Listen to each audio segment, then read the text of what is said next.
China जो है वो गलवान घाटी से पीछे हटने को तैयार नहीं है। उसका कहना है कि हम एक ही शर्त पर पीछे हटेंगे जब भारत अपनी सड़क निर्माण कार्य को पीछे रोकेगा।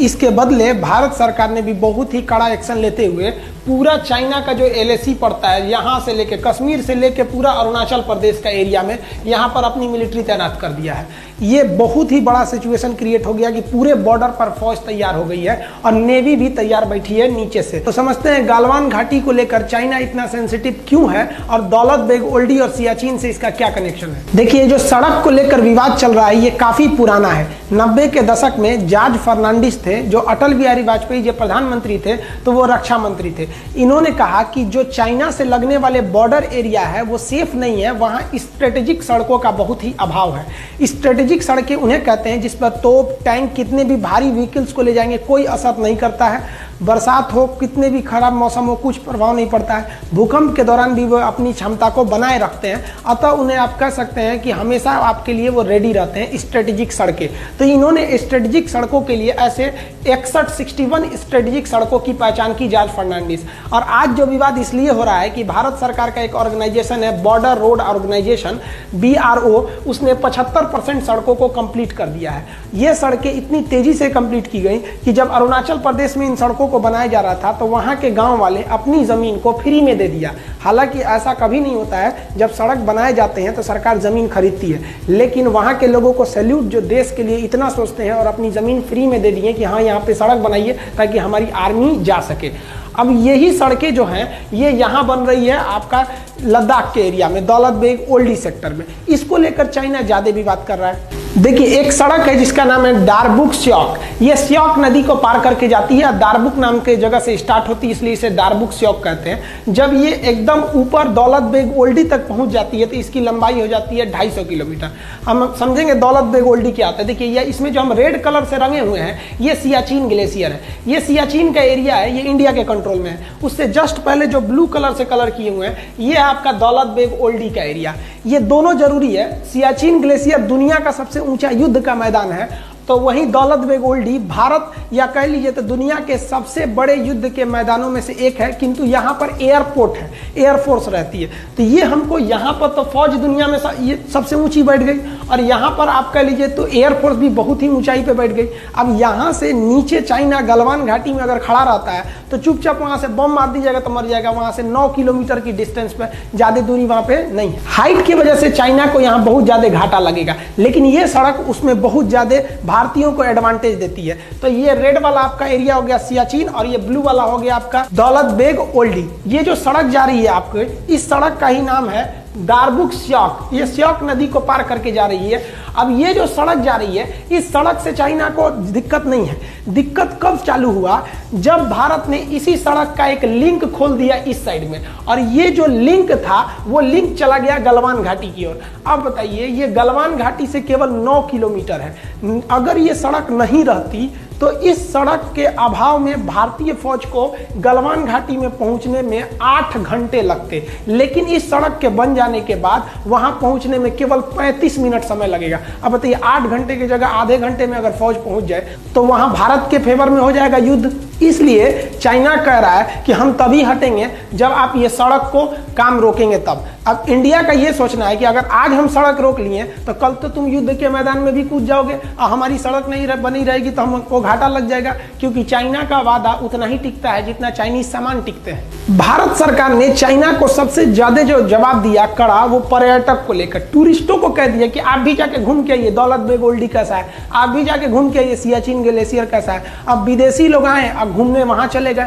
अब विदेशी जब आए तो उनको परमिशन कौन देगा घूमने का? इंडिया। ये भारत के लिए सबसे बड़ा प्रमाण पत्र हो गया कि भैया मेरा जगह है, तभी ना हम घूमने के लिए उनको वीजा दिए हैं। तुम्हारा रहता तो तुमसे पूछ के आते। अब वो देश का वीजा हमारे लिए एक तरह का प्रूफ बन जाएगा। अब चाइना इसको समझ रहा है कि भाई ये गलवान घाटी कितना इंपॉर्टेंट है। ये जो सड़क है ये 14,000 फीट की ऊंचाई पर बनाई गई है, 250 किलोमीटर लंबी है, पहले जब ये सड़क नहीं थी तो ये स्याक नदी को पार करना होता तो एक टेम्पोररी ब्रिज था, इस पे हैवी व्हीकल्स नहीं जा सकते थे। लेकिन 2019 में भारत ने इस स्याक नदी के ऊपर एक भारी भरकम परमानेंट ब्रिज बना दिया।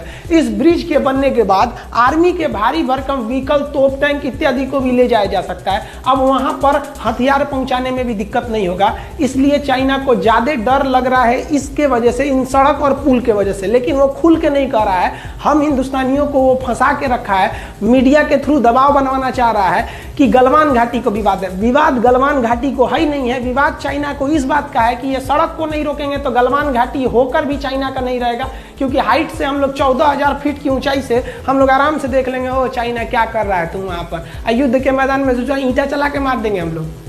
यहाँ चाइनीज गवर्नमेंट का प्रेशर उनकी आर्मी पर भी है, क्योंकि चाइनीज गवर्नमेंट के खुफिया जानकारों ने चाइनीज सरकार को बोला था कि भारत वहां बहुत ही खतरनाक सड़क बनाने जा रहा है। लेकिन चाइनीज गवर्नमेंट ने जब आर्मी से पूछा तो उनके आर्मी वालों ने कहा कि इतना भयानक भयानक पहाड़ है, वहां सड़क बनेगा कैसे? देख रहे हैं पूरा सीधे सीधे ढलान है, कहां से अच्छा सड़क बन पाएगा? इतना बड़ा बड़ा पहाड़ है, सड़क नहीं बन पाएगा। गवर्नमेंट आप टेंशन नहीं लीजिए, हम लोग है ना। दिक्कत कब हुआ? जब ये सड़क बनकर तैयार हुआ तब। देखिए ये सड़क ऐसा बना दिया, इंडिया वाले भी बताइए इतना भयानक सड़क बना दिया सब। अब इसमें जो सेना की जो गाड़ियां चलती हैं वो बुलेट ट्रेन की तरह भाग रही हैं सब। इन सड़क पर पानी भी नहीं लगेगा, क्योंकि जहां तक सड़क गई है वहां तक पैरेलल नाला लेके गया है, दोनों ओर से पानी भी नहीं लगेगी। स्ट्रेटेजिक सड़क इतनी भयानक लग गई कि चाइनीज सरकार अपनी आर्मी पे भड़क गई कि रे चोट्टा कहीं का, तो बोला था कि सड़क नहीं बनेगी, कौन सी बना दिया देख तो। अब युद्ध के मैदान में धड़ाक से फौज उतार देगा, तू लोग मुंह ताकते रहना। चाइनीज सरकार का उनकी आर्मी पर गुस्सा एक बात और से है कि ये जो दौलत बेग ओल्डी है, इस दौलत बेग ओल्डी पर जब भारत ने अपनी एयरफोर्स को उतारा था तो एएन नामक विमान को उतारा था। ये छोटा सा जहाज है, इसमें 30-40 लोग बैठते हैं। तो इस पर चाइनीज आर्मी ने कुछ खास एक्शन नहीं लिया था, कहा था 30-40 आदमी के जहाज में क्या होगा। लेकिन इंडियन एयरफोर्स ने एक और खतरनाक काम कर दिया। एयरफोर्स ने पहले तो उतारा ही छोटका विमान एएन नामक छोटा सा, और जब ये उतर गया सक्सेसफुली तो यहाँ उतार दिया अपना C-17 ग्लोब मास्टर और हरकुलियस नामक भारी भीषण विमान। ये विमान जो है ना भीम है एकदम, समझिए तो 70 टन उठा के उड़ जाएगा। एक हाथी 10 टन की होती है, 70 टन उठाएगा, 7 गो हाथी को लाद के उड़ जाएगा। इतना किसी भी मौसम में उड़ सकता है, पहाड़ के बीच में भी उड़ सकता है। आप इसे देखिए कितना खतरनाक ये लैंडिंग करता है। भारत ने जब दौलत बेग ओल्डी में अपना सबसे भयानक विमान C-17 ग्लोब मास्टर को उतारा तो चीन में खलबली मच गई, क्योंकि एक बहुत विशाल विमान है और इतने पहाड़ी वाले एरिया में इस विमान को उतारना एक तरह से काफ़ी चैलेंजिंग था। किंतु भारत ने इस बड़े भारी भरकम विमान को दौलत बेग ओल्डी में सक्सेसफुली उतार लिया।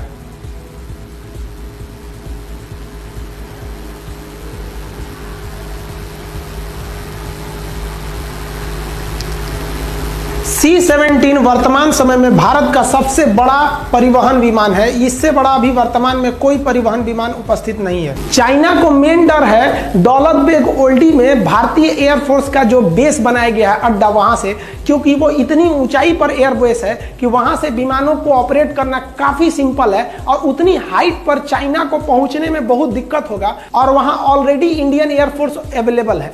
अब ये एयरफोर्स अगर चाइना के ऊपर दौलत बेग ओल्डी से धावा बोल दिया तो चाइना कुछ नहीं कर सकता है, क्योंकि सड़क अगर बन गई तो आर्मी सड़क से आएगी और चाइना अगर सड़क को तोड़ना चाहेगा तो ये देखिए ये बैठे हैं सब आराम से, दौलत बेग ओल्डी से धो देंगे सब वहां पे। तो चाइना को लग रहा है कि अभी रोक लो इंडिया को ये सड़क बनाने से, नहीं तो गलवान घाटी निकल गया उनके हाथ से।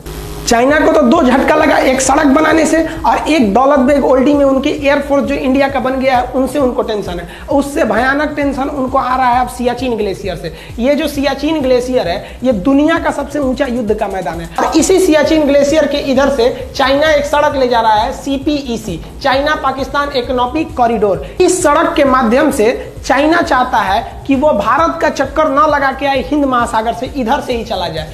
अब बताइए अगर इधर से इनकी ट्रक सामान जाएगा और भारत से युद्ध करके सोचेंगे उधर से चले जाएं, तो यहाँ हमारा सियाचिन ग्लेशियर है, युद्ध का मैदान दुनिया का सबसे ऊंचा, और यहाँ दौलत बेग ओल्डी में हम अपना हर एक विमान जहाज उतार के देख लिए। और सियाचिन ग्लेशियर में हम लोग ने हेलीकॉप्टर लैंडिंग हर एक चीज को करा दिया। वहाँ हेलीकॉप्टर नहीं उतर सकता था, जहाज नहीं उतर पाती थी सर, लेकिन भारतीय एयरफोर्स ने कर दिया। आप वीडियो में देखिएगा कि कैसे वहाँ लैंडिंग की गई। अब ये चाइना के लिए सरदर्द बना हुआ है, क्योंकि अगर भारत चाहेगा तो इस CPEC को बनने के बाद भी रोक सकता है सियाचिन और दौलत बेग ओल्डी के द्वारा।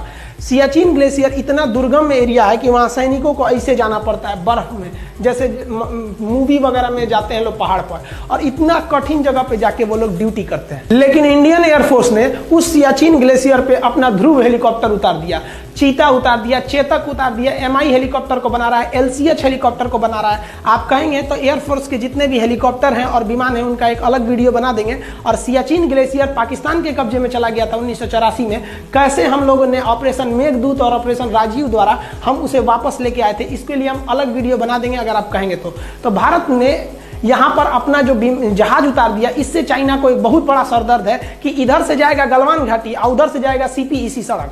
इस एरिया में छोटे हेलीकॉप्टर को भी उड़ाया जा सकता है और आराम से यहाँ पे ऑपरेट किया जा सकता है। इस वजह से चाइना को यहाँ पर एक ज्योग्राफिकल घाटा लग रहा है हाइट को लेकर, क्योंकि उधर से चाइनीज एयरफोर्स इतनी हाइट पर आएगी जब तक ये लोग हाइट पे पहले से अवेलेबल है वहां पर। भारत सियाचिन ग्लेशियर पर हेलीकॉप्टर भी उतार सकता है, वहां अपनी सैनिकों को रसद सामान सामग्री को हेलीकॉप्टर जैसे चीता, चेतक, ध्रुव जैसे हेलीकॉप्टरों को वहां आराम से उतारा जा सकता है और वहां पर रिफिलिंग तथा रसद सामान इत्यादि को पहुंचाया जा सकता है। ये चाइना के लिए एक बहुत बड़ा थ्रेट साबित होगा, क्योंकि यहाँ हेलीकॉप्टर उतारना बहुत ही बड़ा चैलेंजिंग होता है। आप चारों ओर देखिएगा केवल बर्फ ही दिखाई देगा।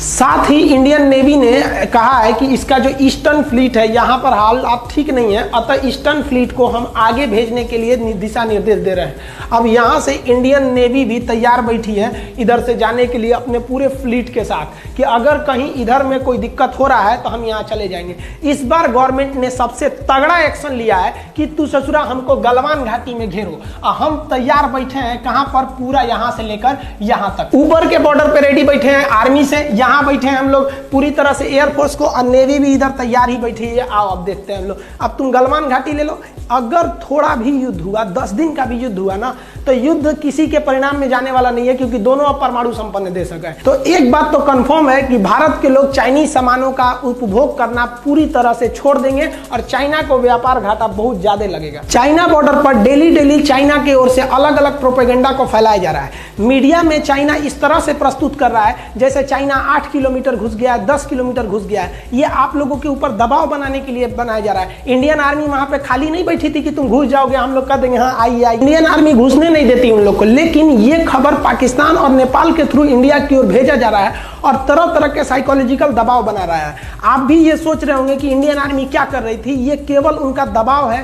ताकि आप ये सोचकर डर जाइए कि आप चाइना से मुकाबला नहीं कर सकते। ये बात गलत है कि चाइना हमारे ऊपर दबाव बना रहा है या हमारे फौजी उनको घुसने के लिए अंदर जगह दे दिए थे, एकदम गलत है। ये सही है कि स्टैंड ऑफ हुआ है, दोनों आर्मी खड़ी है, लेकिन ये खबर गलत है कि वो हमारा 8 किलोमीटर कब्जा कर लिया है, 6 किलोमीटर कब्जा कर लिया है। ये आपको फेसबुक, व्हाट्सएप इत्यादि के माध्यम से जानबूझकर आप पे दबाव बनाने के लिए किया जा रहा है। इंडियन आर्मी पूरी तरह स्टिक है। अगर हम डरे होते तो कभी भी इतना बड़ा एक्शन नहीं लेते कि इस कोरोना के बीच में भी अपनी पूरी फौज को लगा देते पूरे LAC पर। नेवी को भी हम लोग तैयार रहने के लिए बोल सकते थे, एयरफोर्स को भी बोल दिए। और अभी हाल ही में अमेरिका से एक तो गुप्त समझौता की ओर भारत बढ़ रहा है कि अगर हथियार, गोला बारूद की कमी हुई तो आप तुरंत सप्लाई दे सकते हैं या नहीं। ये भी अभी बात चल रही है भारत और इजराइल और अमेरिका के बीच में। अतः भारत अगर पीछे हटने के मूड में रहता तो ये सब कुछ नहीं करता। हमारे हिसाब से भारत सरकार ने जो पूरे LAC पे फौज लगा दिया वो एकदम बेस्ट काम किया है। आप क्या सोचते हैं, गवर्नमेंट ने ये डिसीजन सही लिया या गलत लिया? नेवी को तैयार रहने के लिए, नेवी को काउंटर करने के लिए बोला गया, क्या ये गवर्नमेंट का डिसीजन सही था या गलत? आप कमेंट करके बताएंगे। जैसा अपडेट होगा फिर बताएंगे। मिलते हैं अगले वीडियो में, तब तक के लिए जय हिंद।